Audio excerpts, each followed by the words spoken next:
Here's the thing about a diamond. In order to get this shiny product, it was once first hidden, pressed, crushed, refined, brought through the fire, and then you get this shiny product. But in order to have that, it has to go through the process. That is what this space is about. The in-between moments, those moments where we want to quit, we want to give up, throw in the towel because life has brought pressure upon our lives. But I'm going to bring people into this space that have gone through the fire and came out better on the other side. So listen up. Buckle up, buttercup, because it's about to be real. Season 1 of the Diamond Podcast. If this speaks to you, like, share, subscribe. I love you. I'm so grateful you're here. Welcome to the Diamond Podcast. Today's episode is a bit different. I want to warn you that some of the topics and conversations are triggering, but there are a ton of resources and people out there that want to help you along in your journey. Through sharing my story, I hope you know that there's light on the other side, and I hope this conversation blesses you.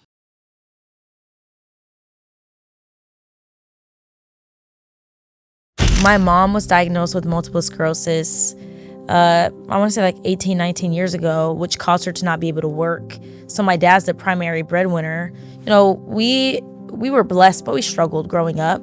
I have 3 siblings, so it was a lot. And I knew that like giving up this scholarship would put a financial weight. That's why I worked so hard to play basketball. And I remember calling my dad when I first got let go that day, and he got off work, he drove to Orange County, and he sat in my home, and we ate a burger, and I just sobbed.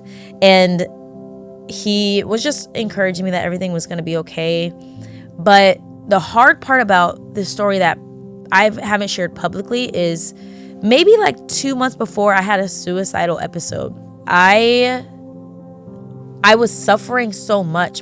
Who am I if you take away my titles, if you take away my gifts? Who am I? And I've always asked myself that question. I also have always dreamt about the woman that I wanted to become, that only knows this Chelsie that turns on, this Chelsie that is polished, this Chelsie that knows how to step into the space. They're going to see me in every phase. And I had to evaluate that, like, I've been taught to perform. Action in 3, 2, 1. Okay, so if you're listening to this, you probably know this is Chelsea's podcast, and she's the interviewer. She's the one asking the questions, pulling the stories out of everybody else. But today, that's not what's happening. We're flipping the whole thing. I'm Lonnie. I'm a legal technology specialist and an entrepreneur and a servant to God. But most importantly, I met Chelsie in college over a decade ago, before the cameras, before a win, before the world had any opinions about her. And I'm Sydney. I'm a licensed marriage and family therapist and owner of Advocate Family Counseling. I've known Chelsie literally her entire life, like baby pictures, first memories, first heartbeats, first prayers, all of it. We met her before the platforms, before Big Brother, before the pressure. And because of that, we get a front row seat to who she really is. So today, we're overtaking this podcast. No prep, no protection, nothing is off limits. We're asking the questions she normally avoids. We're pulling out the stories she doesn't always volunteer, the stuff before the win, the stuff during, and the stuff nobody sees after. So, Chels, welcome to your own podcast. Sit back, don't relax too much, because you're not in control today. Oh, lovely. Thanks for having me on the podcast. I'm so nervous, can I say? Number one, I'm glad you guys are here. Not to flip it back on like me being the interviewer, but like, Sydney, I have 2 very opposite friends. She's the introvert. She plans her naps. She's very like type A, and Lonnie is not. Lonnie's going to do what he wants when he wants. He's usually going to break the mold. And so thank you guys for being on here. Absolutely. I really don't know where this conversation is going to go, but I trust both you guys. So let's do this. Absolutely. It's an honor to be here. We love you. Yeah, and our job is to expose you for who you really are today. You say that like it's a bad thing. Exposure. Yeah. Go ahead. Nothing's off limits. Yeah. Sydney, you want to start us off? Yeah. I think just knowing you since childhood, our dads being best friends, and just having grown up, we played soccer together. We played, you were the goalie. Think about that, how short you were, and you were the goalie. You didn't have to do that. Why you were in the goal? But your girl was on it popping. You know what I'm saying? But yeah, just knowing you and just tell us a little bit about who you were before, the fame, before, the calling of going on Big Brother. Yeah. Well, yeah, we used to like prep for soccer games together. We were sharing the same bed, like getting ready for games. Literally, I remember waking up and I didn't know that people have cinnamon rolls for breakfast until your mother would make us cinnamon rolls and turkey bacon and eggs. Every day. Every day. And it became like our staple breakfast that I still have as a grown adult. Okay. But an athlete, like you said, the shortest one, but in the goal, that's crazy. I know. And she was like she was a forward, went to play at SC. And then I remember getting bored with staying in the goal because our team was so good. We played for Arsenal. No one would shoot. No, yeah, I was like, I need to hit somebody physically. I need to touch somebody. So I quit. I remember quitting really early and then switching to play basketball in sixth grade, which kind of started this pattern of mine where when I want something, I kind of just immediately go after it. I don't really sit too long on it. And I remember it was after a game. I had probably 2 touches on the field, and I told my dad, I said, quit. I'm not doing this. Like, I'm bored. Yeah. What sport can I do that has physicality? He's like, try basketball. Now, why Jack Baham did that? I've been 5'2" since like 5th grade, and it stopped. So I was like, you chose the sport that like requires height. Yeah. But went on and played basketball in college. Yeah. While you were playing soccer in college. And I remember meeting a woman. I went to Biola, the Bible Institute of LA, and it was my very first missions conference where they shut off no classes for a week and you go to this conference. And I loved it so much. I'm like, I'm going to attend every session. You only have to attend 6. I attended probably 15. And I remember for the first time seeing this female preach. Yeah. And I had never seen a woman preach in the way that she did. And it was the first time I was like, I think that's what I'm supposed to be doing. Like you don't really, once you see it be done, it's like a light bulb. You're like, I think, because I grew up in a church where there wasn't a lot of females on a platform. So I remember turning to my teammates and I was like, yo, I'm going to, like, this woman's going to be part of my life. And they were like, Baham, shut up. After like very persistent reaching out to this woman, I was very persistent. She finally hits me up and she says, hey, like, I think you could be a great help in this season. She worked for an anti-human trafficking organization at the time. And so she said, are you available today? And I said, yes, but I wasn't. Like, I ditched class, drove from LA to Orange County. You said, I'll make myself available. Yeah, I'm going to make myself available. And we started talking, and I was supposed to be an intern for this anti-human trafficking organization. After an hour of talking with her, she's like, like, you were supposed to intern for this organization, but I think you're going to, like, I want you to be next to me. When can you start? I said tomorrow. Mind you, full-time, like, athlete, full-time in school. And she's in Orange County. I'm in Los Angeles. Yeah. So I remember balancing doing that. And I told her, I was like, I'll do whatever you need. I just want to serve you. You don't have to mentor me. I just want to be in your space. And I feel like being in your space, just being around you, serving you, I will learn what I need to learn. Yeah. So I did that for about 2 years for free. She needed help with social media. She's like, do you understand the world of social media? I said, yeah, I didn't. I went to school of YouTube, school of Google. Yeah. Figured out how to, run her social media platforms, start her podcast, help her write books. And then I remember it was my junior year in basketball. I was a captain of the team at the time and top of my game. Like, had played one of the best seasons I had. Lonnie used to come to my games all the time, just like clowning me with my headband. How'd you know I was going to say that? I know. Yeah, I already knew you were. I had a whole thing up here. And you can like speak on my basketball journey after this, but I remember junior year, I was dribbling the basketball and leading the practice. Like the first 2 weeks, coaches can't be on the court. So I remember leading practice and I heard this voice that said, you're not supposed to be here. And I was like, whatever. And then I hear it again, maybe 20 seconds later. I literally drop the basketball. I tell my co-captain, can you lead practice? I have to talk to coach. I run a coach's office and I said, like, this is not going to make sense to you because it doesn't make sense to me, but I feel like I need to quit basketball. And she starts crying instantly. And I'm like, oh my gosh. She's like, what can we do? Can we recruit different girls? I'm like, oh, well. She's like, that's not special. Yeah, Lonnie can tell you.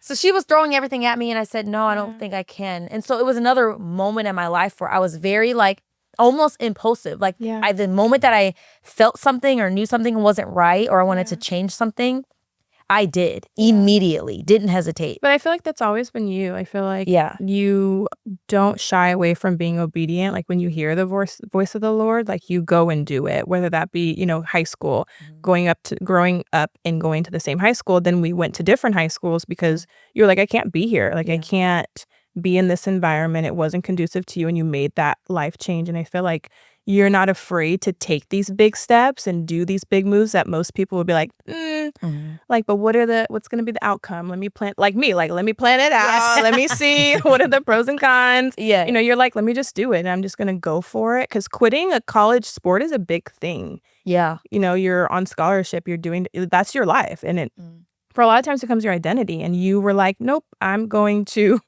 quit this and do what I feel the Lord is calling me to do, which I think shows just how you've been your entire life growing up, just doing things that maybe are against the grain, but are just tailored to like your desire to be obedient to the Lord. Yeah. And you hit the nail on the head. Like my identity was attached to basketball. Like most athletes, our identity is attached, especially when you play at the collegiate level. Yeah. And I was on scholarship. Like my mom was diagnosed with multiple sclerosis, I want to say like 18, 19 years ago, which caused her to not be able to work. So my dad's the primary breadwinner. We were blessed, but we struggled growing up. I have 3 siblings, so it was a lot. And I knew that like giving up this scholarship would put a financial weight. That's why I worked so hard to play basketball in college, was because it was going to help pay my way through it. Yeah. So I really had no other option if I wanted to get an education and not go into a ton of debt. Yeah. So yeah, I have kind of been a little like that, where it's just I'm going to be obedient to God, not really knowing what the outcome is going to look like. Yeah. And that's what faith is like. Yes, 100%. And I've exercised it at a very young age. But yeah, Lonnie met me in that in between in college. I did go to a lot of those games, and I saw you out there at 5'2", all of 5'2", pulling up at the elbow on a fast break every time like you were Russell Westbrook. So that's what I used to call you. And that energy, right? It's part of your identity. It's part of who you are. Yeah. And what I want to know is what it's like to have your identity be wrapped in these different spaces, these different things, and then have to pivot and do so against the grain. Because I imagine it's a lonely experience. Can you tell me a little bit about that?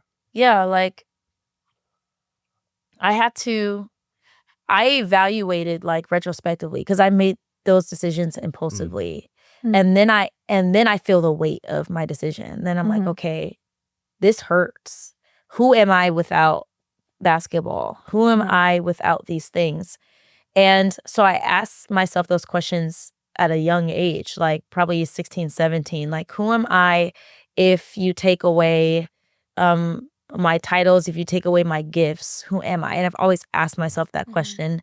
I also have always dreamt about the woman that I wanted to become. Yeah. So the woman that I want to become, my identity is not attached to things that can be here one day and gone the next, like basketball. And I also was realistic. I'm 5'2". I was like, I'm not about to play professionally. Eventually this will come to an end. Yeah. The goal was to play professionally overseas and then become a broadcaster on ESPN. And that's what got my degree in media and communications. Gang. You and I both. Gang. Yes.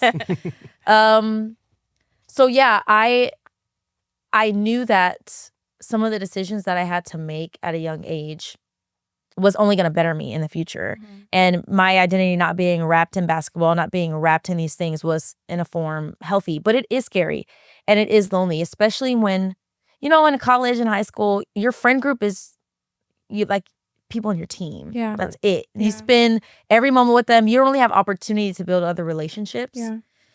So when I quit in college, I was extremely lonely because I was like, okay, I've met nobody else on campus other than Lonnie. I was like, literally, I have no friends. Yeah. And it became lonely, and deciding to quit because God said was something I was so afraid to call my dad Yeah. and say, hey, like, I just quit. And he's like, okay, where's this money about to come? And I'm like, that's valid. I didn't think through all of that. I didn't think about that detail. I didn't think through all of that. There. But it is isolating and it is scary because I am a little bit more, not type A, not type B, but I'm kind of like in the middle where I do have spontaneity, but I also want to know where that spontaneity is eventually going to lead me. And so it is scary because when I quit basketball, I didn't have anything else lined up. It was just like, I'm going to quit and the Lord's going to do, the Lord's going to do. Yeah. And so I quit. I remember my dad's like, talk to financial aid and see if they're going to, you can get other scholarships. So I go talk to my financial advisor. I'm like, okay, I quit because God said. And I'm at a Christian school. So it's like, you can have those conversations. And long story short, the money that I was getting in basketball scholarship, they were able to give me in other scholarships. And so I've seen a pattern of like, though being obedient and pivoting against the grain is scary, I've seen the fruit on the other side where God's blessed my obedience and like quick obedience too. Because I've been in seasons where I'm like, I know what God's told me to do, but I'm going to wait. I'm going to wait till this happens and that happens. So, but there's a difference between like immediate obedience. And I've seen the fruit in that. But it is isolating. And I think I've dealt with isolation my whole life, that it's become just something that I'm used to. Yeah. Was there like ever a time that you felt misunderstood in that aspect of being obedient and seeking the Lord and other people really not understanding you, whether it be in high school and college after Big Brother? Yeah, my family is like, what are you doing? My dad, rightfully so, is like, huh? Yeah, I've been very misunderstood because my dad's like, okay, like God does lead us to make certain decisions, but like not to be dumb, you know? Yeah. And so God's just been so good that even in me making those decisions that seem wild in the moment, God responds to it so faithfully that the people around me are like, oh, well, wow. They see it. They see the fruit of my quick obedience. And so, yes, I am misunderstood, but I've always been misunderstood. Like I was involved in youth ministry at a very young age, very in the church. Just like the thing that brought me joy was serving at church. That alone made me different. Yeah, especially in high school as a teenager. Yes. Like I wasn't cussing, I wasn't drinking, I wasn't smoking, I wasn't sleeping around. So just those life decisions always made me like a black sheep and put me in that category. So I don't even feel like I know what it feels like to be understood. I just live in a state of being misunderstood. Yeah. Well, speaking of black sheep, the way that we met Oh God. and became friends and got Share close. the story. Yeah. So we were in a classroom. We were in this random class, and we were the only two black people in that class. Literally the only two black people. So the teacher was pairing people up in this random college course. And of course, paired the two of us up. We didn't really even know each other like No, that, we right? didn't. So it wasn't like we weren't sitting next to each other. I think you were on the other side of the room. Right? But of course, you know. She was like, oh, the black people. She was like, oh, y'all. Yeah. Perfect. Yeah. Exactly. That'd be great. And so we got in real time to see the type A and type B go at it. Oh, for because sure. Oh God. That was chaos. But we did well. We got an A. We got an A. We had to do an assignment on the movie Joy, I think it was. Yes. It was Jennifer Lawrence. Jennifer Lawrence. Yeah. Go ahead, continue. And so You're like reminiscing. Yeah, I remember this. a little trauma there. Yeah, right, there was. Yeah, so we started in that course, became like really good friends, and I was not a believer at the time. You went hard. And I remember there was one day after you had, quit the team and put your life completely in this church, I was so confused because we were talking, I think Kendrick Lamar had dropped an album, we were talking about the album, breaking it down, and then you're like, oh, I gotta go to church. And I'm like, it is Tuesday afternoon. What are you doing? Where are you going? Right? But again, like, you were able to kind of double down and pour so much into something new after basketball. What was that like? What did that mean to you, that initial church experience? Yeah. It meant everything to me at the time because a portion of the story that I didn't share, that woman that I decided to intern with, it had been about 2 years. I was doing like serving her with no strings attached. Yeah. A week after I quit, I didn't tell her that I quit. I remember she invited me to go to lunch and I'm thinking it's just going to be like a catch up because we're still getting to really know each other. And she sits down and she's like, I just was praying this week and I feel like you're not supposed to be playing basketball. I said, interesting. Interesting you say that.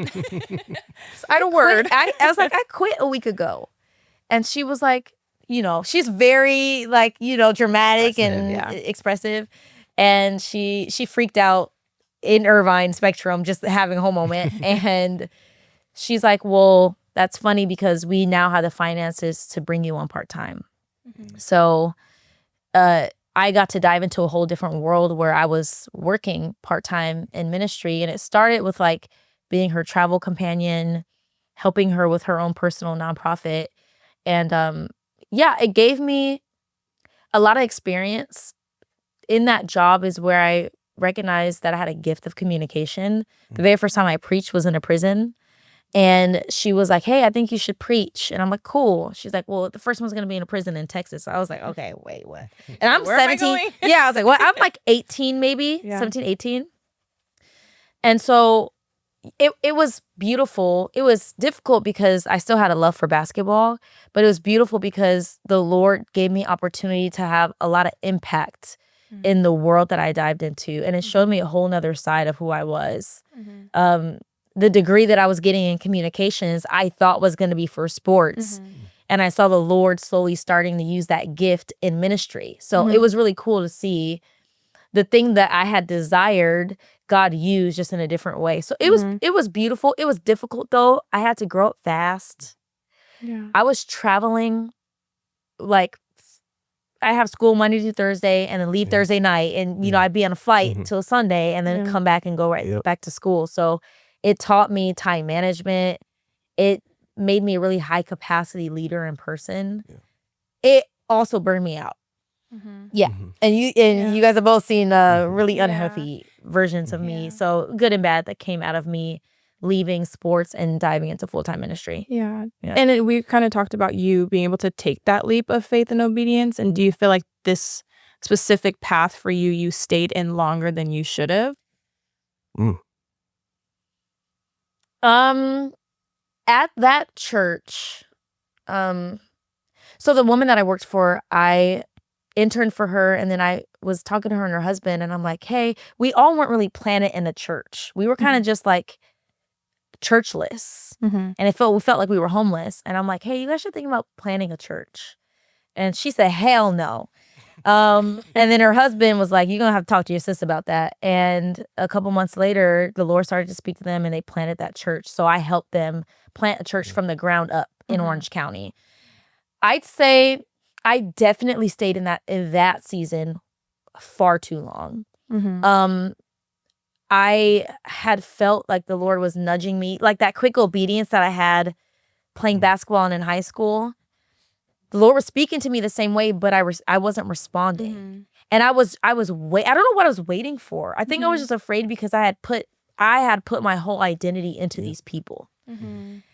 They were my everything. Like I would have died for these people. And so the thought of like God saying leave, I'm like, well, where to? Having to find a new church, a new community, new pastors. She became like my very first, I'd say, like mentor, motherly figure, also coupled with best friend. Like she became something that I think I had missing my whole life, which was to be nurtured and loved.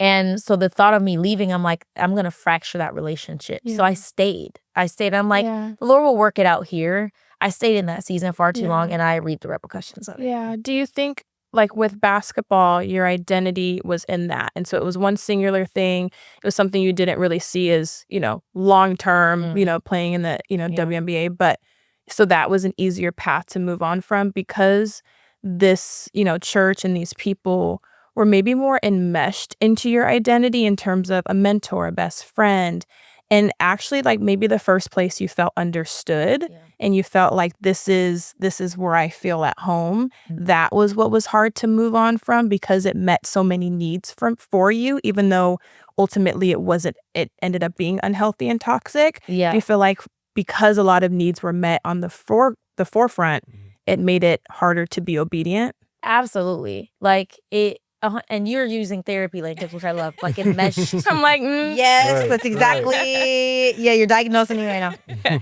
Yes, it meant it filled a void. yeah. And I was afraid that leaving that was gonna open up like that hole again that I felt like God had filled, and I didn't want to go without that anymore. Yeah. And really, what I was longing for was to be loved Yeah. by an older person that I admired, like a motherly figure. I think I lacked that growing up, is just being nurtured. Yeah. Love my parents; they did a great job. But for me personally, when it came to female relationships, I had struggled with that. And so the Lord brought this woman into my life. She fulfilled a lot of those needs. And really, like, that isolation and loneliness that I felt, I didn't really feel that with her. I felt like finally somebody who is just like me, I feel like I'm not alone. Yeah. And so the thought of leaving that, I didn't want to experience loneliness again. So it did make me, though it fulfilled a lot of stuff, it did make me in turn be disobedient because I didn't trust that God would give that to me again. Yeah. Does that make sense? And there was just a lot of, like, just even going back to like you being misunderstood, I think you have a great way of presenting yourself like everything's okay. Like, you have a really optimistic person, like bright-siding person. Like, you're the light in a room. Like, you can brighten anyone's day. And I think that personality trait is a wonderful one. But then when it comes to people who just disrespected you, or people who disregarded you, even like, a mutual friend that we had in high school who to this day still hates you because of, a mutual crush that you guys had, And so people just have misunderstood you and have isolated you, and you've dealt with it really, really well. And this was the first time that, like, I have a best friend who can understand me and relate to me, in a way that I needed also the motherly, figure, and also the mentorship figure. And it's involved in like my biggest identity of being a Christian and church. And it just encompassed everything. And leaving that space, what was that like for you, and not being able to share your story because of it? Yeah. So for those who don't know, like, Sydney saying me not being able to share my story is because I was under NDA, 5-year NDA. And leaving, it wasn't leaving. I didn't leave. I got kicked out. Yeah. And in a really interesting way, things just got unhealthy, enmeshed in a lot of ways. I was 23. I was young. So put that into context. And I felt already that transition coming, but I felt like I was going to be the one to transition out. Long story short, I remember being in one of the holiest places in my home at the time, hearing from the Lord, and it was my toilet. And I was sitting on the toilet, and I felt like I've heard the Holy Spirit say, "If you lose everything tomorrow, will you still follow me?" I'm thinking it's just a thought in my mind. We have a million thoughts going through our mind at one time. I'm like, whatever, it's just a thought. I hear it again. "If you lose everything tomorrow, will you still follow me?" I was like, it's an odd question, but yes. Yeah. Very next day, not even 24 hours later, my pastor asked, "Hey, can you meet us, have a conversation?" I said, sure. I walk into the office, and they had let me go.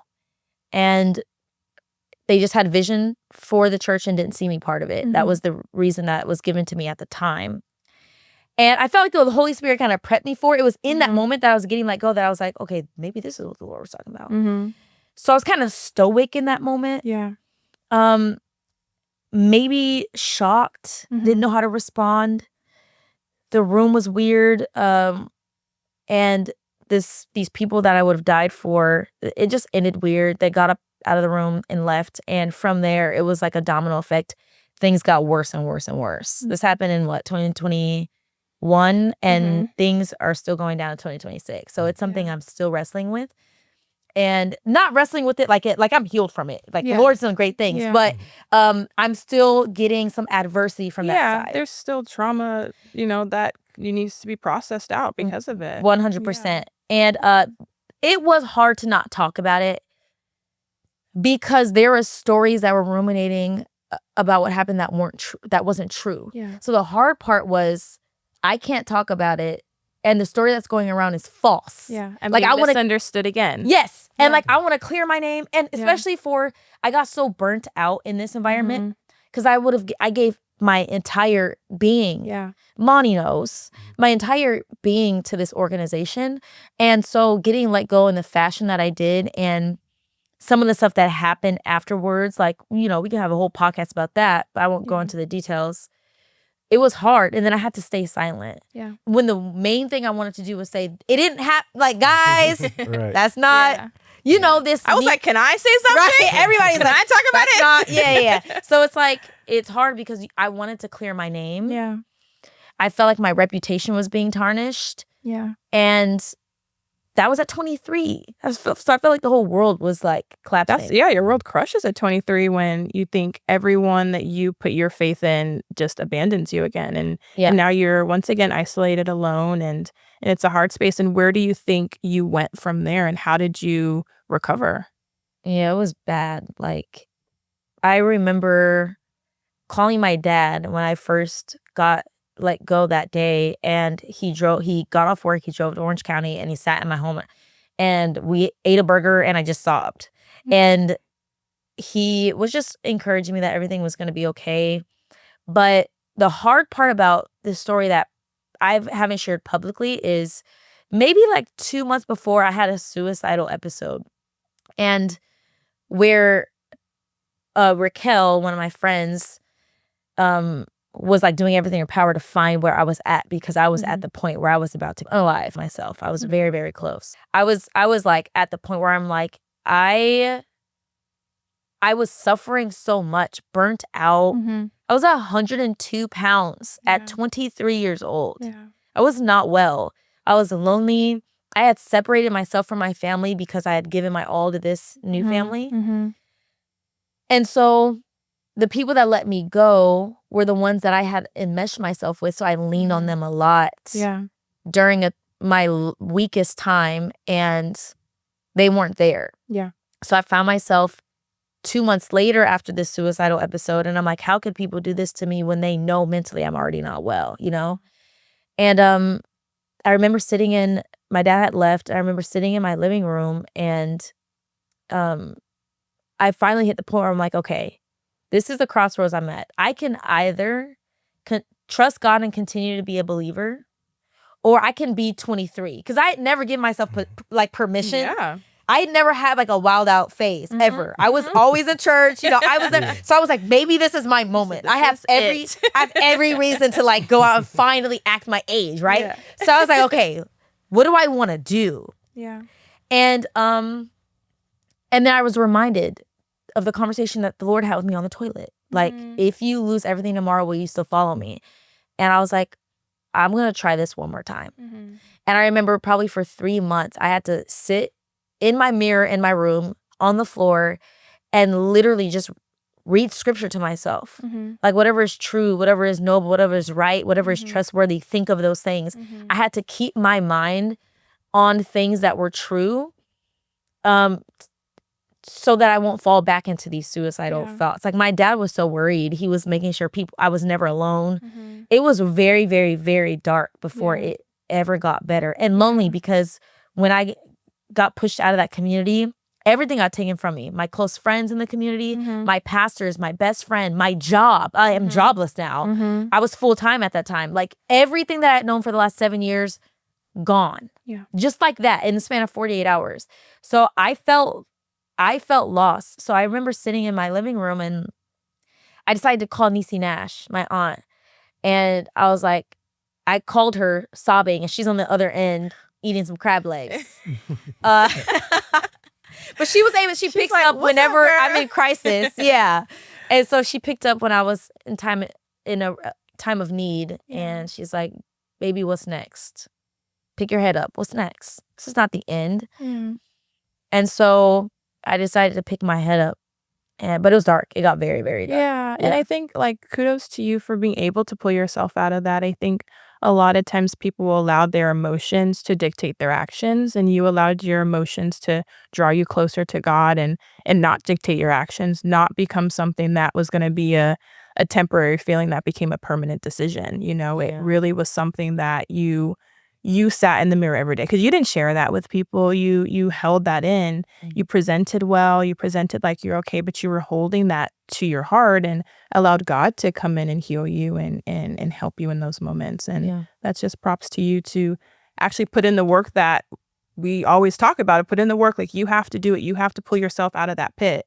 You have to seek God and seek your resources, and you actually did all of that. Yeah, and I remember sitting across many dinners with my roommate at the time in Orange County, and she was going through some stuff at the time as well, and I would constantly tell her, like, God is good and he wants good things for us. Yeah. Like, the nature of God is good. Like, anything that is in his hands, the result has to be good. He will work all things for his glory. Yeah. I was now in a position where I had to actually believe that. It's easy to follow God When it's going good. when you smooth sailing. Yeah. The moment my relationship was tested was when I lost everything. Yeah. And I had to believe in the nature of God. Yeah. If he is who he says he is, then this will work for my good. I don't see it now, but I'm like, Lord, you're going to have to keep my head up. And so I drew near to him in that time. And as his word says, he returned it and drew closer to me. And so, yeah, he got me out of that pit. But it took like 3 years to get out of it, to be honest with you. Yeah, it took a bit. Yeah. What were you going to say? Well, a couple of things. One, we joked this morning that I was going to try to make you cry today. And funny enough, like, edit it out if you saw me like wipe my eyes a little bit, because I was tearing up thinking about you in that space. Because I remember being there too around the time of that attempt. I remember we had a phone call and I was like, she's not good. Because she does present really well, right? But it was like, And I remember we sat on that cream couch you had. Yes. Not the And, cream couch. The cream couch. And you said to me, God wants me to serve him and he wants me to serve in church, but I can't, like, mentally and emotionally and physically, I just can't. And if I can't do that, why am I alive? Yeah. And I want to just use this opportunity because I know that there's probably somebody that like feels that way the same way you did on that cream couch. And I just want you to like, Somebody's on a cream couch. yeah, to speak to that person or even just that version of yourself. When you know whose you are, it doesn't matter what's taken from you. Like, he will sustain you. And so I would tell that person, like, as much as you can, ask yourself the question, who am I if everything is taken from me? Yeah. And if you have a hard time detaching your name and your identity to what you do, to your gifts, to who you're surrounded by, to what's in your bank account, you're going to struggle because eventually at some point life is going to life. Something's going to happen and you're going to have to wrestle with your identity being attached to these things. So I would tell the person to ask themselves, who are you without all these titles and all the other things? And do you like that person? Yeah.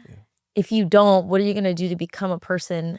And I realized when my identity is in God, when I know and believe my identity is in God, like, it helps me wave the storm a little bit better. It doesn't make it like dissipate, but it helps me weather the storm a little bit better. So I would say, like, to that person, you are not what you do or what's in your bank account. God could strip all of that away tomorrow. I am living proof of that. And at the time I was in that place where my identity was wrapped into that. So if you are in a place where your identity is wrapped in there, it's okay. The first step to getting out of that is recognizing, I am what I do. I am what's in my bank account. And I also want to encourage that person, like, there's so much beauty in your identity being wrapped in God. It takes the weight and the pressure off of what will happen in your life. Because, at the end of the day, and like, I deal with a lot of critique now, a lot of criticism, and my identity is not in what I do. So it helps me, which the Lord prepared me for Big Brother. Yeah. It helped me take critique better, because if somebody says Chelsie sucks at preaching or Chelsie is this, Chelsie that, I'd be like, it's not who I, that's not who I am. Yeah. So I would tell that person, evaluate, like, how much of your identity is wrapped in external things, because that might be the biggest issue that you're dealing with. Yeah. And I think people see you now, right? Like they see you as the big brother winner and being on Amazing Race and doing all these really great things, but they never saw that side of it. And a lot of times I think even with people who are in those, who do have those thoughts, those self-harming, suicidal thoughts, like they don't see the end result or they don't see where it could become. Like in those moments when you were suicidal, you couldn't see the end. You couldn't see, I'm going to be a Big Brother winner one day and I need to just sit here and wait till that. Like you can't see that. You're feeling it intensely and deeply, and you were able to pull out of it to get to the place where there was hope. To where, you are today. And there's still hardships that come with today, but I think you went through a season that was really hard, and you did really well with pulling yourself out of it. Yeah, I think in that, when I was in the pit, I think what helped me was thinking of the nature of God. I just can't get away from that. Like, God is good. He wants good things for him. I am his child. That's truth. Yeah. So where I'm at today, I'm like, it doesn't line up with the nature of God, which means something's going to shift and change. Absolutely. Yeah. So I just have to stay in it long enough to see it. Yeah. And the sad part is I think so many people in our culture and society today, and as a therapist, deal with these massive emotions of depression and anxiety because they don't see a way out of it. And all you see is here. And it helped me take my focus off of what was happening to me and onto the God that I served. And I'm like, okay, if this is the God that I serve, then this has to shift.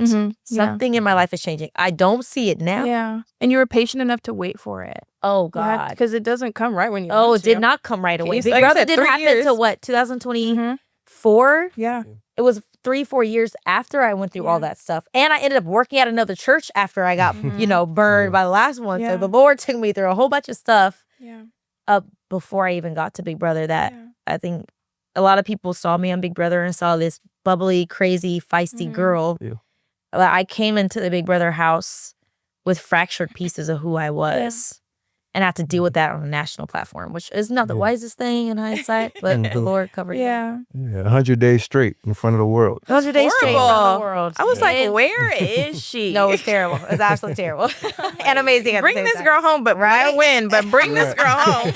Yes. Yeah.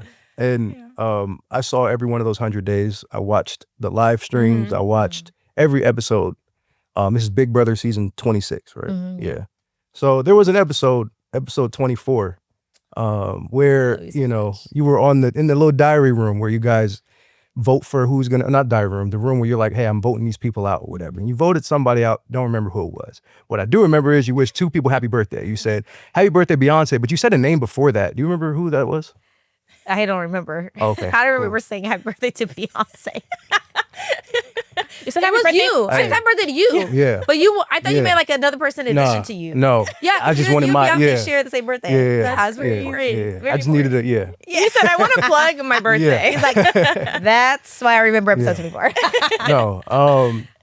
But coming from that season, going into Big Brother, you had to face so many different types of challenges, the physical ones, the social ones. You were in the AI arena. You were doing all type of manipulation, but you were also like doing Bible studies on the live stream. You were doing all kind of random stuff, right? Yeah. And so much of that, though, is a testament to how authentic you are, because it was all you. Like, I'm watching these people on, like, what is it, X, Twitter, whatever, and they're like, she's da-da-da. I'm like, bro, that's all her. But like, like, she's not performative. That's her. Like, yeah. Yeah. But you were prepared for this. And I think even when you talk about being in the pit, right? So much of being in the pit is not punishment, it's preparation, right? And so to get to this point, and be on this stage where people are watching you, what was that like, seeing in real time the things that you were learning and the way that pressure had affected you now show up in these ways on the show? Yeah, like I wanted to shat myself every day at the thought pit. You know what I'm saying? It was scary because it's one thing to deal with your stuff privately and become privately, to be in process privately. It's another thing if people don't watch Big Brother, you're literally stuck in a house with 16 strangers and you're mic'd 24/7. Like there's over 100 cameras. You could see what we're doing at any point of the day. So it's hard. You can only fake for so long if you are trying to go in there and be performative. At some point, who you are is going to show up on that platform and in front of millions of people. So I was afraid because, number one, to back up a little bit, I up and like quit my church job to go on Big Brother. Like it was another one of those. Yeah, this is what I'm called to. Lord, I feel like you're transitioning me out. But this time at the last church that I quit, I was obedient that time. I'm like, okay, this is the sign. I'm going to act now because I learned my lesson. Yeah. Like I am not going to stay in a place longer than the Lord's assigned me to. Yeah. And so, but I quit not knowing that a win was on the other side of Big Brother. I quit. You could have gotten out the first week, which I almost did. Let's be very clear. I almost got out the first week and would have been jobless. Like, yeah. So I took that leap of faith, but I also went into that space knowing that people are going to see me. And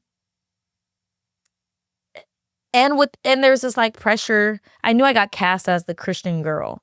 Like, I knew that. Yeah. So it was like this, you feel the weight. Big Brother is like a microcosm of America at the time. They bring in one person that represents a group of people. So I was, though I didn't hold the weight of all Christianity, I knew I was the representation of it.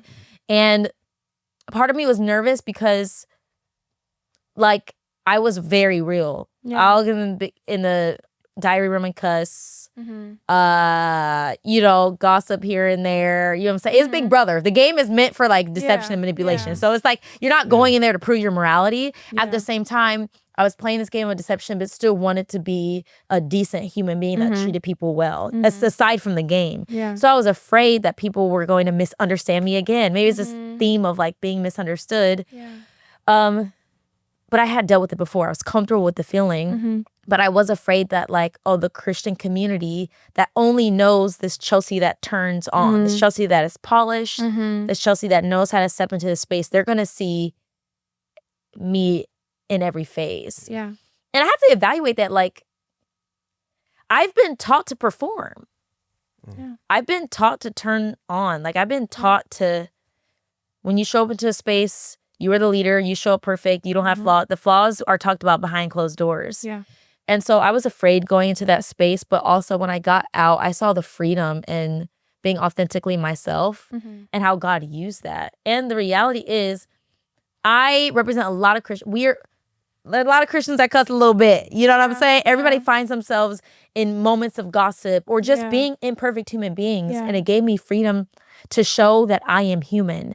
And I think the biggest misconception that people have, especially a Big Brother audience that isn't Christian, and I understand their misconception, but they believe to be Christian is to be perfect in a sense. Yeah. You hold these values, that means you have to show up this way. And it's like, no, I hold these values which reveal how imperfect I am, which is why I need this. I am just like y'all, but I need a savior. I'm in the process of sanctification.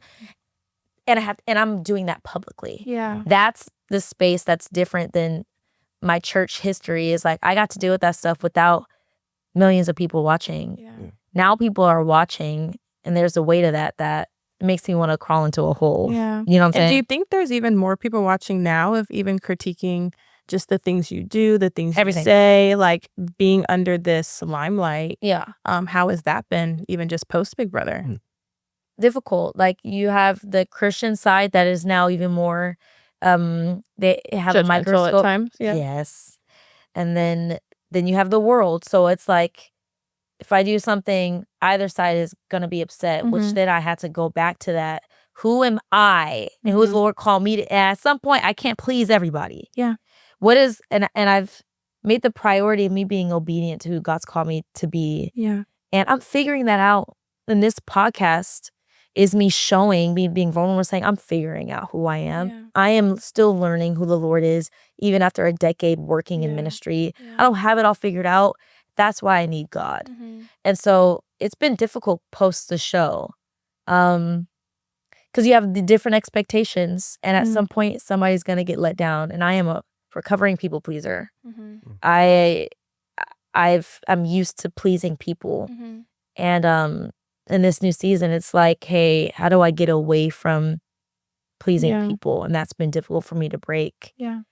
But I know that there's people who might also be struggling with that as well. Like, I want people to perceive me a certain way. I need to show up polished, perfect, pretty, put together.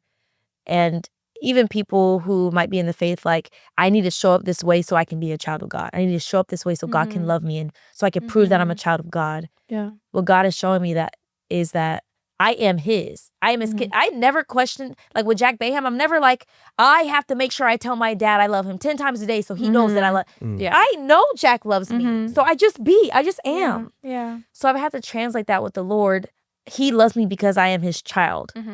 Not because of what I do or what I'm gifted, and that has set me free. To get away from people pleasing, even with God. Yeah.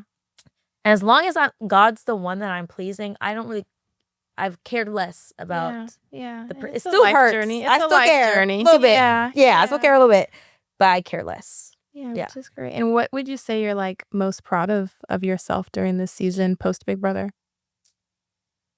I'm proud of like my ability now to turn the switch off and to be like who you see in a podcast room, who you see on Big Brother, who you see in church is consistent.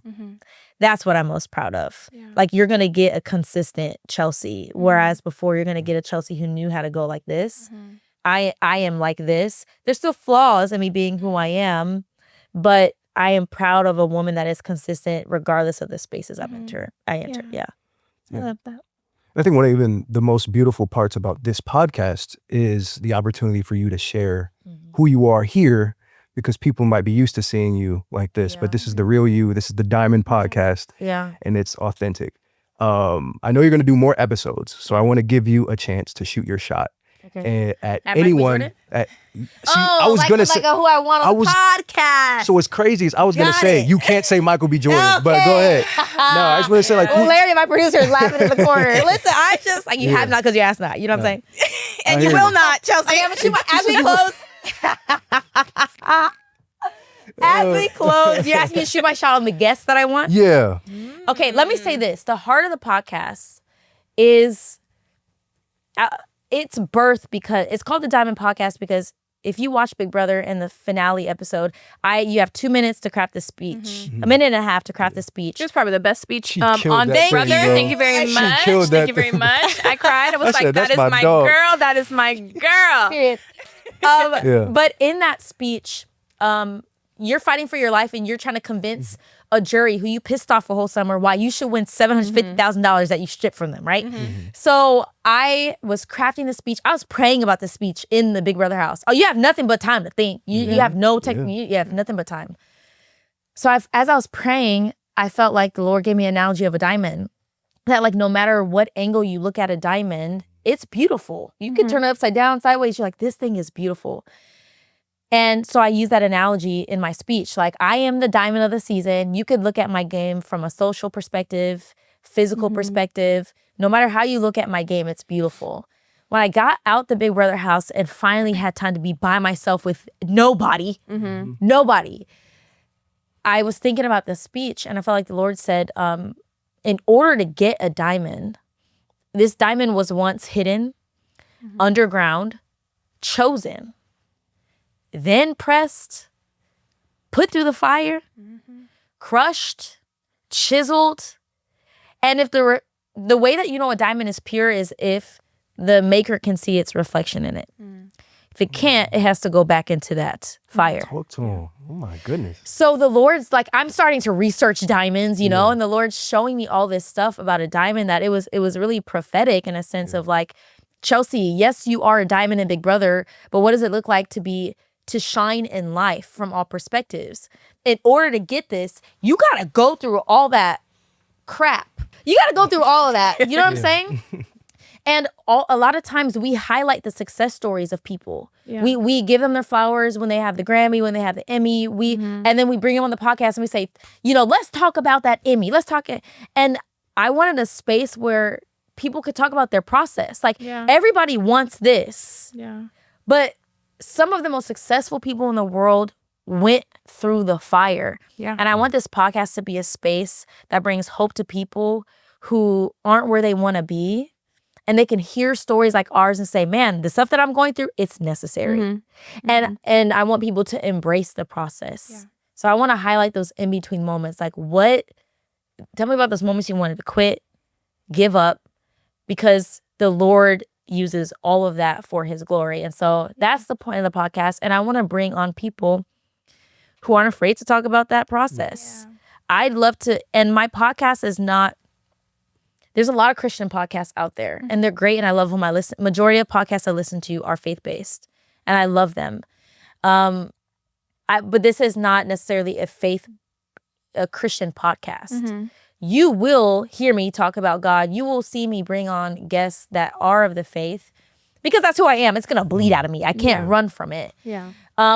But I want this to be everybody goes to the fire, whether you're a Christian or not. So I want to bring on people who have real stories, who have gone through real stuff and either came out on the other side or they see what the other side looks like. Yeah. I want to bring on artists like Kehlani, who has publicly proclaimed her faith, lives a certain lifestyle, and she got dragged through the mud by Christians. I want to bring on the podcast. I want to bring on the Issa Rays, people who have had to create out of nothing. So honestly, Michael B. Jordan. You say I can't say it, but it's like, come on the podcast. That's your dream. Come on, that is your dream, girl. Tracy Ellis Ross, Alicia Keys. Like I can go on a list of the Jackie Hill Perry's, Megan Ashley's. I can go on a list of the people that I want on the podcast. But honestly, whoever has a story, whoever has been through the fire, and came out on the other side, I'm like, give them a platform to share about it because there's going to be somebody who is also in their fire and will find hope listening to our stories. Yeah. So whoever comes on the podcast has to know we're going to get real deep, real fast. Which is good. We love Which is good. So it's Diamond Podcast. And I'm grateful for you guys. I knew that I wanted to bring on people who know me, venting about my life. Like you guys have seen me in my worst of worst and have seen me in all fronts. And so thank you guys for being just consistent community in my life. And I'm excited for the world to be introduced to y'all as well. My type A and my type B friend, y'all. Pray for me. We got you covered on all sides. All sides. Yeah. So it's the Diamond Podcast. That's my life. Yeah. You see how I asked like a very direct question and she answered with a sermon? That's my dog. That's my dog. Well, thank you for joining us, Chelsie, on your own podcast. We're so glad that we were able to, just pull some stories out of you and just allow the world to see you in a different light because you deserve to be seen and understood. And we're just glad the world can see that. Thank you. Thank you so much, Chelsie, for having. Thank you for allowing me to host you and bring out a side of you that the people need to see, especially the type B side. Because the type B is for bowling, if you didn't know that. I'm a competitive bowler. I'm sorry. I got merch. I actually brought y'all some merch too. That's in a bag over there. But anyways, besides the point, look, it is so good to see you in this light, to be a diamond on all these angles. And it's very important for you to continue to keep your identity in God no matter what happens, because you're going up and know that you're covered by friends here, by angels everywhere. Yeah. Thanks. Love you guys. Love you. And we're out. That's my dog. That's my dog. Who else would, Larry, who would you want to see come on the podcast? Or anybody in the room? This is our podcast. You know who shouldn't? Who should not? Jack Baham. Oh, my dad. No. I'm just kidding. My dad, no. My dad cannot. My dad, that's like season 3. That's like season 3.